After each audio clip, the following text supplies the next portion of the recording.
हाँ या ना? होती है ना, लेट होती है। यदि रेलगाड़ी समय पर आई तो ठीक, और अगर लेट हुई तो कोई बात मस्त ट्राई करो, गुस्सा करना, क्यों मूड खराब करना। फ्लाइट समय पर भी आती है, लेट भी होती है। समय पर आई तो ठीक, और लेट हुई तो कोई बात। एक दिन कलकत्ता एयरपोर्ट पर 10 घंटे बैठा रहा, मेरी फ्लाइट लेट हो गई, मुझे कलकत्ता से दिल्ली आना था। कितने घंटे?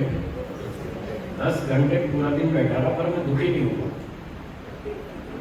मैंने तो कोई बात नहीं, पर कर क्या सकते हैं, हमारे हाथ में कुछ है नहीं। वो पिछले दिन रात को वर्षा हो गई, वर्षा हो गई, बादल बहुत सारे आ गए, तो इतने घने बादल थे, वो पायलट आता विमान लेकर के, उसको रनवे दिखाई नहीं दे, तो कहाँ उतारे? उसको पट्टी दिखाई दे तो उतारे ना। वो आ गए, इतने बादल है, वो घूम में चक्कर मार के वापस चला गए। तो वहाँ स्टेटस लिखते थे, आपकी फ्लाइट 2 घंटा लेट। हमने कहा कोई बात नहीं। फिर 2 घंटे बाद आपकी फ्लाइट 4 घंटा लेट। हमने कहा कोई बात नहीं। फिर लिखा 6 घंटा लेट। हमने कहा कोई बात नहीं। हम कोई बात नहीं बोलते रहे, 10 घंटा लेट हुई, दुखी नहीं हुई। पूरा दिन बैठे थे, कब आते रहे, पढ़ते रहे, कुछ ध्यान कर लिया, थोड़ा चिंतन कर लिया, कुछ किताब पढ़ ली, कोई यात्रियों से बात मार ली, बस हो गया टाइम पर, दुखी नहीं हुई। तो ये है सुख से जीने का उपाय। इस तरीके से आप जी सकते हैं। कभी कभी दाल में नमक ज़्यादा हो जाता है, अब बस इतनी सी बात में लोग झगड़ा कर लेते हैं। हम अपना भी मूड खराब करेंगे, घर वालों का भी। तुम्हें 20 साल हो गए, आज तक सब्जी बनानी नहीं है, इतना नमक भर रखा है, ये कोई तरीका है? बताओ, थोड़ा सा नमक ज़्यादा हो गया ऐसे बोल रहे, तो ऐसे नहीं बोल। थोड़ा नमक ज़्यादा हो गया, कोई बात हो जाता है, इंसान में गलती हो जाती है, क्या हो गया? उसका समाधान करें, गुस्सा नहीं करें, झगड़ा नहीं करें, कठोर भाषा नहीं बोलें, मूड खराब नहीं करें, उसका समाधान करें। थोड़ी सी दही डालो, थोड़ा घी डालो, 1-2 पीस मिठाई के खा लो साथ, बस बैलेंस हो गया। झगड़ा नहीं करें, शांति से रहो, मस्त होकर के।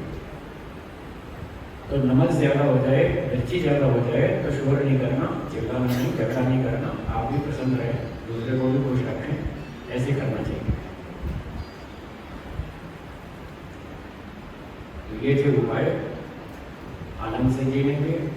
सुबह शाम बैठकर ईश्वर का ध्यान करें, अपना टाइम टेबल बनाएं, 24 घंटे का टाइम टेबल बनाएं।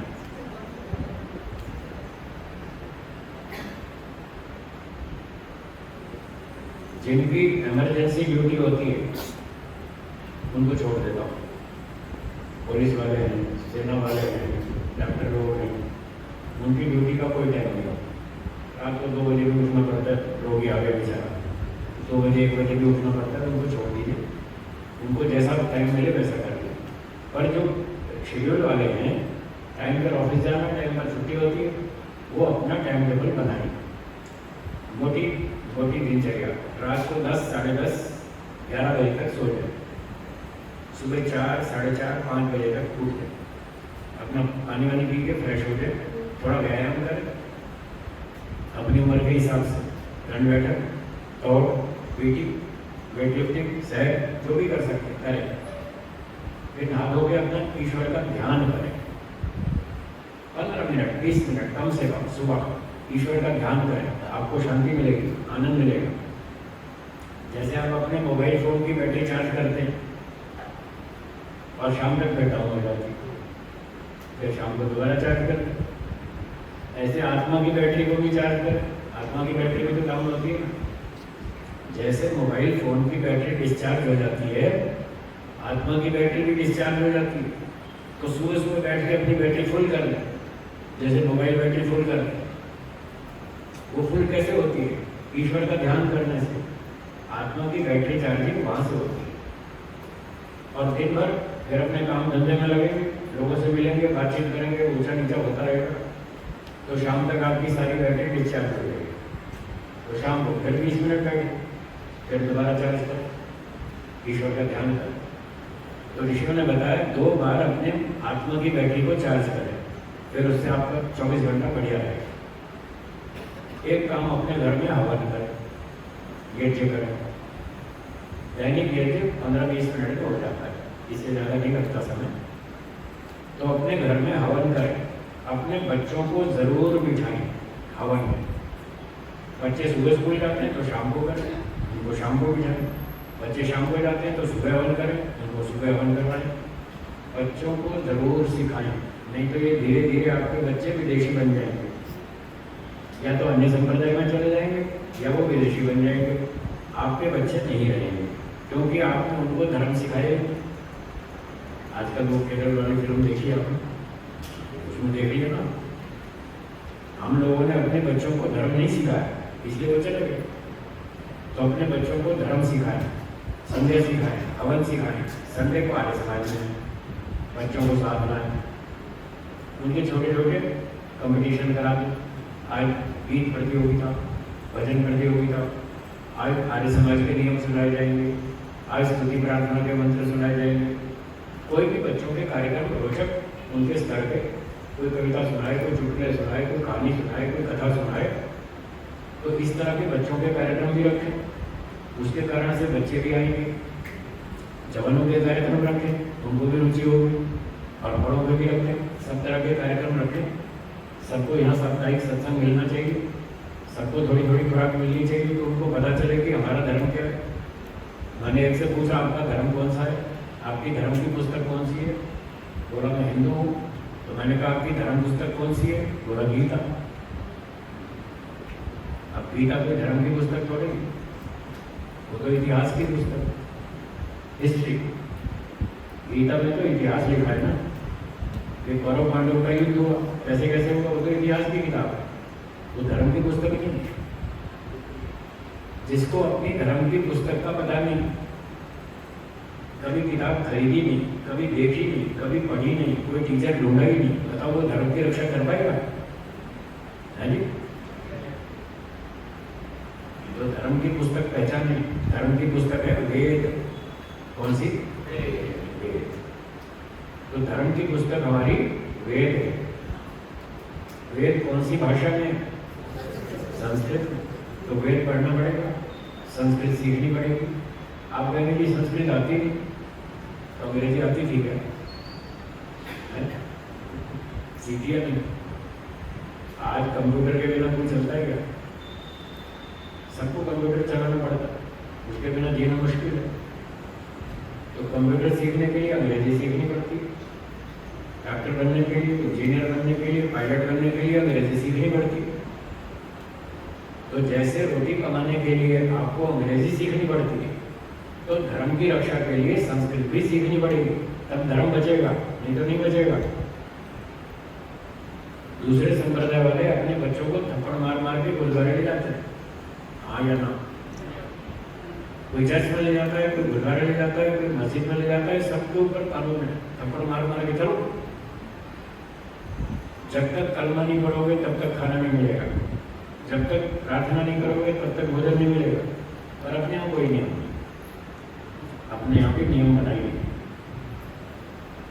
हमारे घर में नियम था, मैं जब छोटा था, बच्चा था, घर में रहता था, तो हमारे घर में नियम था, सुबह जब तक हवन नहीं करोगे नाश्ता नहीं मिलेगा, शाम को जब तक संध्या नहीं करोगे रात का खाना नहीं मिलेगा। हमारे घर में नियम था, 90 साल से चल रहा है, अब भी चल रहा है, 3-4 पीढ़ियों से चल रहा है। 40 साल तक मैंने स्वयं अपने हाथ से हर रोज हवन किया, 40 साल। फिर मैं सन्यासी हो गया, फिर छोड़ दिया। सन्यास में नियम नहीं तो छोड़ दिया। उससे पहले जब तक ब्रह्मचारी था 40 साल मैंने रोज हवन किया, घर में भी किया, घर छोड़ने के बाद भी किया। तो ऐसे बच्चों पर नियम लगाइए, अपनी भी दिनचर्या बनाए, बच्चों की भी बनाए, टाइम से सोए, टाइम से उठे, शाकाहारी भोजन खाएं, प्रेम से मिल करके रहें। कोई बात मन मुटाव हो जाए तो बैठ के डिस्कस करें, चर्चा करें, उसको बैठ के सुलझाए। संगठन में शक्ति है, हाँ या ना? थियोरिटिकल तो ठीक है, पर प्रैक्टिकल भी तो करो, आपस में मिल के रहें। अभी देश की स्थिति बहुत खराब है, आप जानते हैं। मैं उसकी लंबी चर्चा नहीं करूँगा, मेरा विषय अध्यात्म का है, बस संकेत कर दिया। देश की स्थिति बहुत खराब है। अगर आप संगठित नहीं रहेंगे तो पिट जाएंगे। अपनी रक्षा करनी है, घर परिवार की रक्षा करनी है, समाज की रक्षा करनी है, वेदों की रक्षा करनी है, संगठित होना पड़ेगा, संगठन में रहना पड़ेगा। तो कोई आपस में छोटी मोटी बात ऊंची नीची हो जाए तो बैठ के उस पर चर्चा करें और सत्य के ग्रहण करने और असत्य के छोड़ने में सर्वदा उद्यत रहना चाहिए। इस नियम का पालन करें, हठ नहीं करें, अभिमान नहीं करें, लड़ाई झगड़ा नहीं करें। मैं ऐसा चाहता हूँ, मैं नहीं। हाँ, आप अकेले हों तो फिर अपनी इच्छा से दिए। देखिए महर्षि दयानंद जी ने कितना अच्छा नियम बताया आर्य समाज का। एक तो ये बताया, चौथा नियम सत्य के ग्रहण करने और असत्य के छोड़ने में सर्वदा उद्यत रहना चाहिए। और हम जो मनुष्य हैं, हम अपना जीवन दो तरह से जीते हैं, एक व्यक्तिगत, दूसरा सामाजिक। तो महर्षि दयानंद जी ने 9वां 10वां नियम क्या बताया आर्य समाज का? 9वां नियम बोलिए।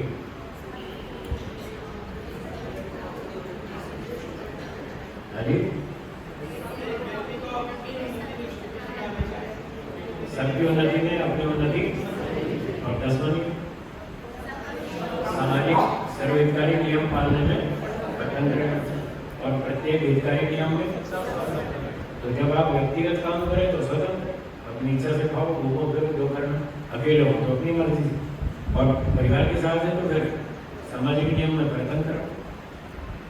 इतना अच्छा नियम है, सारी दुनिया में ये नियम लागू होता है। जब सामाजिक कार्य हो तो हम स्वतंत्र हैं, वहाँ हमारी मनमानी नहीं चलेगी, नहीं तो परिवार टूटेगा, संगठन टूटेगा, संस्था टूटेगी, देश टूटेगा। जहाँ जहाँ मनमानी करेंगे वहाँ देश टूटेगा, संगठन टूटेगा। हाँ, व्यक्तिगत में आप स्वतंत्र हैं। आपको 2 रोटी खानी है, 3 खानी है, 4 खानी है, वो आप स्वतंत्र।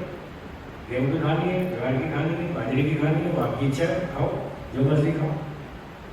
लेकिन सामाजिक नियम में स्वतंत्र है, मिल करके रहना पड़ेगा। ट्रेन पकड़नी है तो ट्रेन आपके लिए नहीं रुकेगी, उसका टाइम है 9:50 में छूटेगी, तो आपको 9:40 तक 45 तक डब्बे में पहुंचना पड़ेगा। उसमें आप स्वतंत्र है। आप लेट हो रहे हैं तो 10 मिनट ट्रेन आपके लिए नहीं रुकेगी, वो सामाजिक नियम। फ्लाइट का जो समय आपको उसी हिसाब से पहुंचना पड़ेगा, उसमें आप स्वतंत्र है, उसमें आपकी मनमानी नहीं चलेगी। व्यक्तिगत में आपकी इच्छा।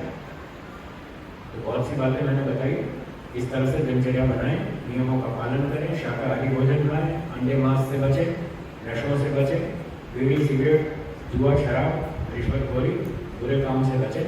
आप आनंद से जिएंगे। वेदों ने ये बातें बताई। थोड़ा समय शंका समाधान के लिए है, आपको जो शंकाएं पूछनी हो आप पूछ सकते हैं, लिख कर देंगे तो और अच्छा है। हाँ बोलिए। बोलिए। अभी आपने कहा कि मांसाहारी न रहे, अंडा न रहे, बंगाली आर्य समाजी है, मछली खाते हैं, इस पर कुछ शंका का समाधान? जो खाते हैं वो गलत है। आर्य समाजी को भी पानी लगाए, ये आर्य समाजी है। आर्य समाजी को भी खाना मना है, मुस्लिम को भी खाना मना है, ईसाई को भी खाना, सबके मनुष्य मात्र के लिए मना है। तो आप केवल आर्य समाजी का नाम क्यों ले रहे हैं? आपको ये पूछना चाहिए कि अंडा खाना वेदानुकूल है या नहीं। फिर जो भी खाए वो गलत है, चाहे आर्य समाजी हो, चाहे जैन हो, चाहे बौद्ध हो, चाहे ईसाई हो, चाहे मुस्लिम हो, सबके लिए गलत है।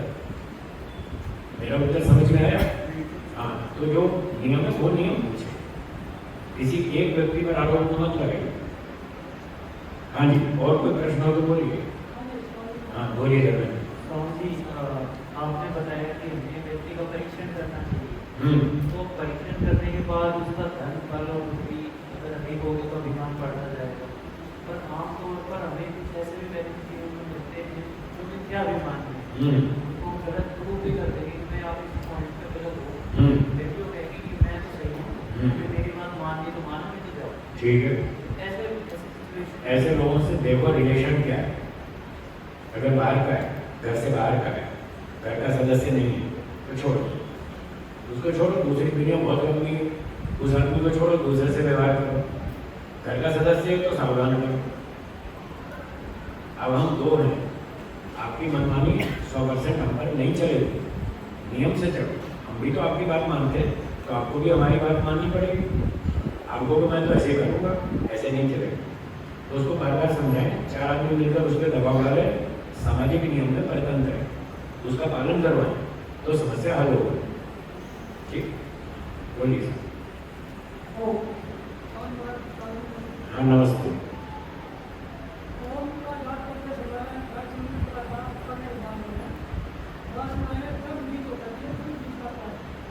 आपका प्रश्न है, ओम का जाप, गायत्री जाप करने के बाद वासनाएं दग्धबीज हो जाती है, ये पूछ रहे हैं। तो वासनाएं दग्धबीज होती है असंप्रज्ञात समाधि में, उससे पहले दग्धबीज नहीं होती, तनु होती है, विच्छिन्न होती है, प्रसुप्त होती है, दग्धबीज नहीं होती। दग्धबीज तो समाधि के बाद होती है, उसमें भी बहुत टाइम लगता है। ठीक, और हाँ बोलिए सर। और जिसको पूछना बोलिए।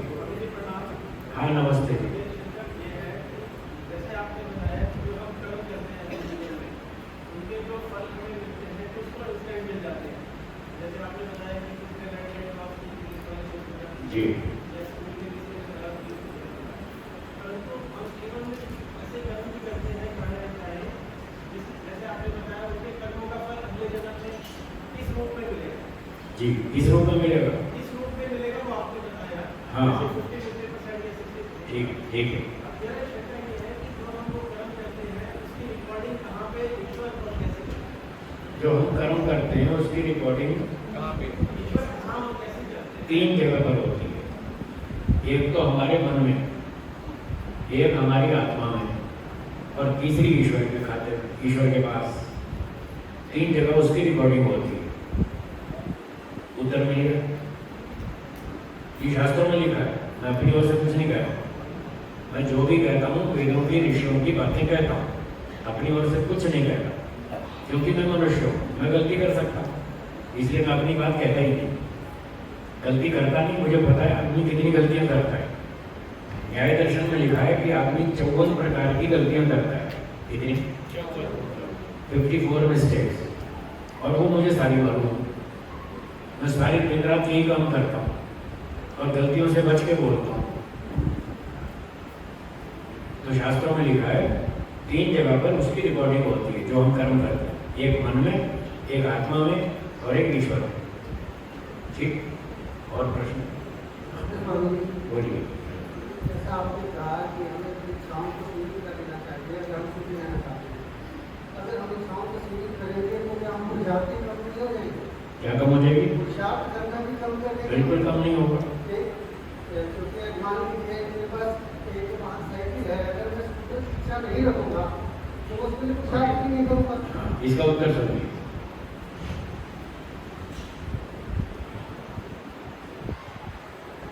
इच्छाएं रखनी, सारी इच्छाएं छोड़ दें, ऐसा मैंने नहीं कहा, ना पहले कहा ना अब कह रहा हूँ। सारी इच्छाएं छोड़ दें ऐसा नहीं कह रहा हूँ।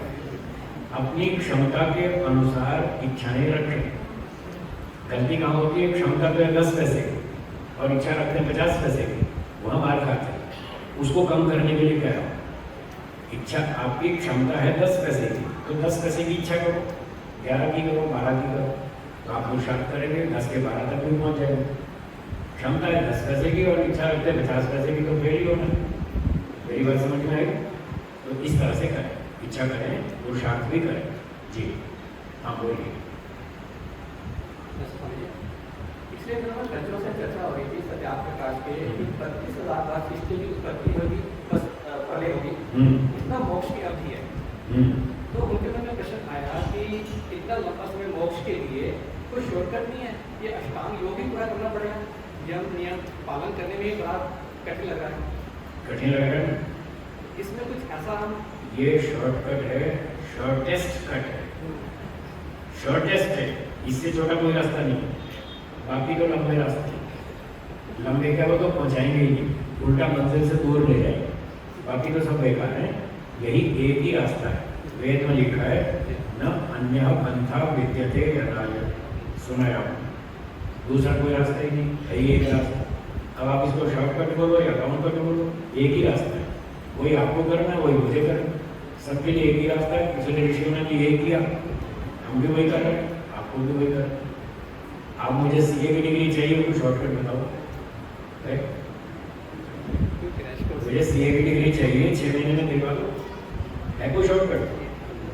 नहीं है ना, शॉर्टकट कोई नहीं। जो एक ही रास्ता है बस वही रास्ता है, उसी पे चलो। हाँ जी चलिए। क्या कास्ट है? स्वामी जी ने बताया, गोविंद चक्र से करा दिया, तो ये क्या बाकी लोगों में सच्ची है या नहीं है, उन्होंने क्लियर उत्तर नहीं दिया उसका। हाँ अब मैं देता हूँ। 1 करोड़ 92 लाख रुपये अब तक को मिल नहीं पाया, इसमें क्या संभव है? आपका प्रश्न है कि सत्याग्रह प्रकाश में लिखा है कि अन्य लोकों में मनुष्य आदि सृष्टि है या नहीं, नहीं, हाँ उन्होंने ये प्रश्न है। उन्होंने इसका कोई क्लियर उत्तर नहीं दिया, मैं दे देता हूँ, अब सुनिए। प्रत्येक ग्रह में जीवन नहीं है, लेकिन जैसे हमारी पृथ्वी पर जीवन है, मनुष्य, पशु, पक्षी, कीड़े मकोड़े, वृक्ष, वनस्पतियाँ, जैसे ये पूरा जीवन है, ऐसे अरबों खरबों पृथ्वियाँ हैं जिनमें मनुष्य, पशु, पक्षी बिल्कुल ऐसा ही जीवन है। और जो लिखा है कि सूर्य आदि में जीवन है या नहीं, वहाँ कोई प्राणी नहीं है। ये मेरा उत्तर है महर्षि दयानंद जी की तरफ से कि सूर्य में कोई मनुष्य आदि प्राणी नहीं है, और जैसे पृथ्वी पर है ऐसे अरबों पृथ्वियाँ हैं, उनमें है। एक लॉजिक दिया है वहाँ पर, महर्षि जी ने तर्क दिया है कि ये सृष्टि किसने बनाई? ईश्वर। ईश्वर अल्पज्ञ है या सर्वज्ञ है? सर्वज्ञ। उन्होंने पूछा क्या सर्वज्ञ का कोई कार्य व्यर्थ होता है? बोलिए हाँ या ना? नहीं होता। तो ये तो पृथ्वियाँ तो ईश्वर ने बनाई और वो सर्वज्ञ। तो महर्षि जी लिखते हैं अगर इन लोकांतरों में मनुष्य आदि सृष्टि न हो तो क्या इनका बनाना कभी सार्थक हो सकता है? फिर तो व्यर्थ होगा। पर सर्वज्ञ ईश्वर का कोई कार्य व्यर्थ नहीं होता, इसलिए इसमें कोई संदेह नहीं है। अरबों खरबों पृथ्वियाँ हैं जहाँ पर मनुष्य आदि प्राणी रहते हैं। जी और कोई प्रश्न? बोलिए। स्वामी जी के चरणों में सबका नमन। जी नमस्ते। आपने हम सबका सुंदर मार्गदर्शन किया, बड़ा धन्यवाद जी। मेरा ये आपसे चुनाव नहीं कर सकता, निवेदन मैं ये प्रवचन कर रहा था तो मैंने कहा कि हिंदू शब्द आर्य शब्द की अपेक्षा अधिक जोड़ने वाला है। हिंदू शब्द हाँ, आर्य की अपेक्षा अधिक जोड़ता है। पूरे समाज को। हाँ ठीक है ठीक है तो इस समय जो आवश्यकता है पूरे समाज की वो अधिक होनी चाहिए। ठीक है प्रायः लोग आर्य शब्द से ज़्यादा परिचित नहीं। ठीक है। वहाँ के कार्य समाज ने दिया है, वो मैंने आर्य शब्द का अपने अपमान कर दिया है, ये है। तो मेरा ये ओपिनियन है कि आर्य शब्द की अपेक्षा क्या हिंदू शब्द अधिक संदेश करने वाला है क्या? इसका उत्तर सुनिए। आजकल लोग सच बोलने से खुश होते हैं या झूठ बोलने से?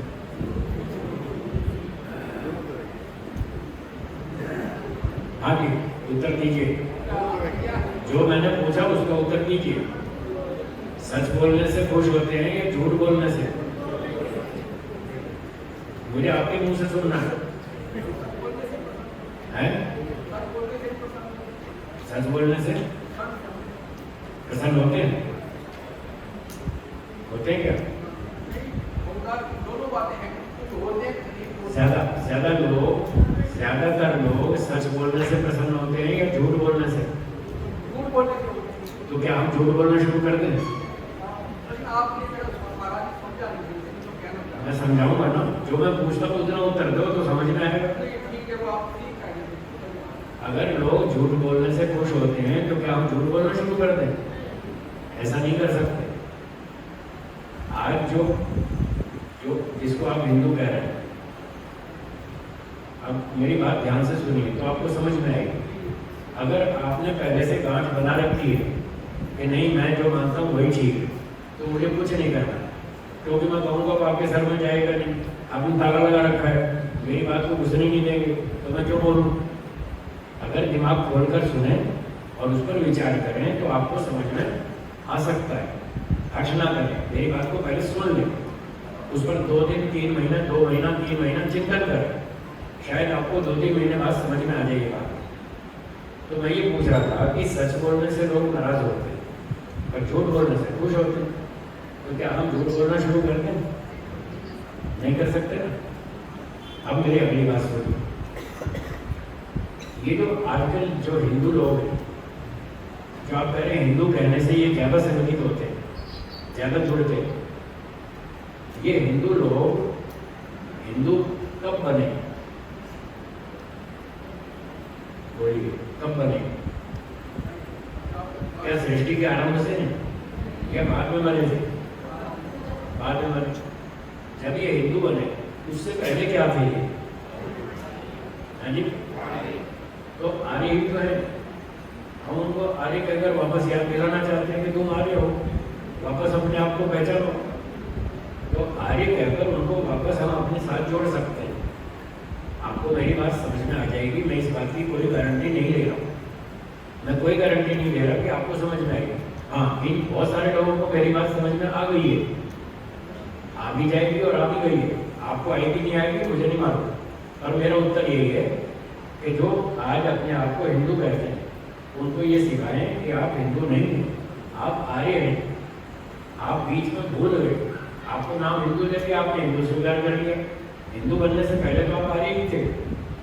एक व्यक्ति ने मुझे कहा दिल्ली में, दिल्ली नहीं अहमदाबाद की बात है, एक परिवार में मैं प्रवचन कर रहे हैं, तो बाद में सत्संग के बाद एक व्यक्ति आए मुझसे मिलने, कहने लगे कि आपका प्रवचन बहुत अच्छा लगा। मैंने कहा ठीक है धन्यवाद।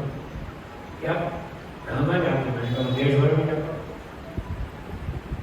तो बोले आप थोड़ा हिंदू का भी कह दिया करें। मैंने कहा बिल्कुल कह देंगे, मुझे समझा दो हिंदू किसको कहते हैं, थोड़ी परिभाषा बता दो। तो वो कहने लगे कि हिंदू उसको कहते हैं जो भारत में रहता है। मैंने कहा भारत में तो ईसाई भी रहते हैं, मुसलमान भी रहते हैं, वो तो हिंदू नहीं है। तो उनको बात बदलनी पड़ी। फिर कहने लगे जो राम की पूजा करता है वो हिंदू है। मैंने कहा राम जी हिंदू थे क्या? हाँ जी बोलो, श्री राम जी हिंदू थे क्या? तो हिंदू को तो राम की पूजा करने का अधिकार ही नहीं। राम की पूजा करने का अधिकार तो आर्यों को है। श्री राम आर्य थे, हम आर्य थे, हमको अधिकार है, हम राम जी की पूजा करेंगे। श्री कृष्ण जी आर्य थे या हिंदू थे? तो वो भी आर्य थे, हम भी आर्य, तो हमको अधिकार है राम जी की पूजा करने का, श्री कृष्ण जी की पूजा करने का। हिंदू को तो अधिकार ही नहीं। तो उसको समझ में आ गई, अपनी गलती सुने स्वीकार कर ली। तो मैं ये कहना चाहता हूँ कि जो लोग पहले आर्य थे वो बीच में वेदों का प्रचार नष्ट हो जाने से हिंदू बन गए। उनको मुसलमानों ने हिंदू नाम दे दिया और उन्होंने समझ लिया आप तो हिंदू ही हैं। हिंदू तो कोई है ही नहीं, ये तो सिर्फ एक नाम दिया हुआ है। जिनको हिंदू नाम दिया वो आर्य थे, और महर्षि दयानंद जी ने उन्हीं भटके हुए आर्यों को वापस आर्य बनाने के लिए प्रयास किया। आप कह रहे आर्य, आप कह रहे हिंदू बनाओ, महर्षि दयानंद जी कह रहे आर्य बनाओ, फिर उन्होंने तो विश्व माना। मैं थोड़ी कह रहा हूँ, तो वेद कह रहा है, तो मैं वेद विरुद्ध काम तो नहीं कर सकता। आपको जैसा ठीक लगे वैसा करें। मेरी दृष्टि में आपको ये करना चाहिए कि जो हिंदू हैं उनको ये बताना चाहिए कि आप आर्य हैं, आपको आर्य बनना चाहिए। ऐसे समझाएं तो संगठन बढ़ेगा। हाँ जी, तो एक छोटी सी सूचना है मेरी, एक मिनट। हम बहुत लोग बैठे हैं यहाँ पे, कुछ लोग तो प्रश्न कर लेंगे अपने, और कुछ हो सकता है शायद प्रश्न ना कर सके, उनके मन में कुछ शंकाएं रह जाएंगी। तो स्वामी जी एक मैसेज उसको पूरा एक्सप्लेन करते हैं डेली, किसी न किसी विचार को वेदों से उठाते हैं और व्हाट्सएप पे वो डेली भेजते हैं।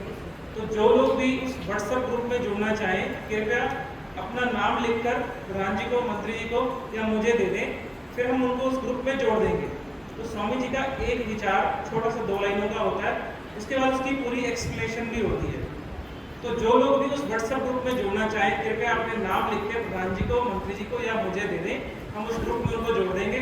और जो 1-2 प्रश्न और बचे क्योंकि समय 7 बजे तक का था, तो 1-2 प्रश्न जो हो गए हैं शायद बस अब अंतिम प्रश्न है।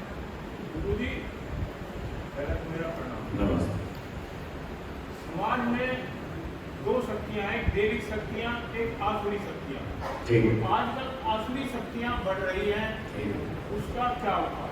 आप किस पक्ष में, आसुरी वाले में या देवी वाले में? दैविक शक्तियों में। तो देवी शक्ति बढ़ाओ, वो बढ़ा रहे, आप क्यों नहीं बढ़ा रहे? नहीं, वो अपनी शक्ति बढ़ाइए, ये मेरा उत्तर है। वो बढ़ नहीं रही है, वो बढ़ाई जा रही है। आप भी अपनी बढ़ाओ, आप क्यों आलसी बन के बैठे?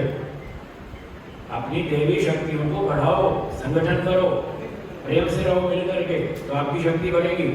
आप सभी भाई के साथ प्रेम से रह नहीं सकते, फिर बात करते हैं कि आपकी शक्ति बढ़ रही है, वो तो बढ़ेगी। आपको अपनी शक्ति बढ़ानी है, संगठन बनाओ, तब बात बनेगी, नहीं तो पिटते रहेंगे। स्वामी जी, मेरा एक प्रश्न है। हाँ बोलिए। 59 के